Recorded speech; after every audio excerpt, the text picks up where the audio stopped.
কালকে রাতে আমার বউ বলতেছিল, বলছে স্বামী, বলছে সেদিনকে তুমি মুড়ের মাংস রান্না করে খাইলে, আমরাকে পোলট্রিটাও আনিয়ে দাও।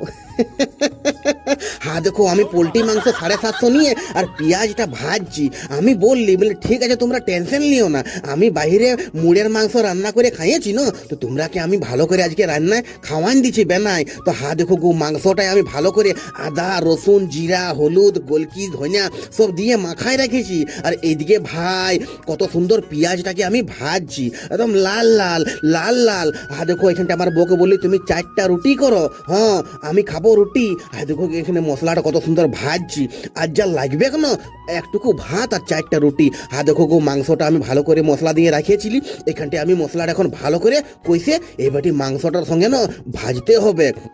যা লাগবে কেন, বিহা ঘর ভোজ ঘর, দারুণ বানাবো দারুণ। আমার বউ এদিকে রুটি বানাচ্ছে আর এদিকে আমি এখন মাংস বানাচ্ছি। বন্ধুরা এত সুন্দর করে বানালি না যে কি বলবো, একদম দেখে লাও এখন আস্তে আস্তে জলটা বাইরে আছে। তো আমার বেটিরাও বলতেছিল, বলছে বাবা আমরাকে পোলট্রি আনিয়ে দাও। আমি ঠিক আছে বেটা, আনিয়ে দেবো। হ্যাঁ দেখো গো, এখন আমি থাল ঢাকা দিলি, এই বাটির রংটা দেখে লাও বন্ধুরা, রংটা ই বাবা দারুণ দারুণ, একদম ভোজ ঘর। এখানটায় হ্যাঁ দেখো আমার দুটা বিটি এখন বসে আছে খাবার খাতে। হ্যাঁ গো দেখে লাও, বলছে বাবা, বলছে হেভি হয়েছে, হেভি হেভি। আমি যা একদম আস্তে আস্তে করে খা, আরও 1-2 পিস দিব। এখানটায় আমার বাবা খাচ্ছে, আমার ড্যাডি। এখানটায় হ্যাঁ দেখো আমিও বসে গেছি আমার বিটিগুলার সঙ্গে। তো বন্ধুরা আমি নো মাংসর সঙ্গে পেঁয়াজটা খাইয়েই খাই। হ্যাঁ দেখো কাঁচা পেঁয়াজ আর 4টা রুটি আর একটুকু ভাত লিব।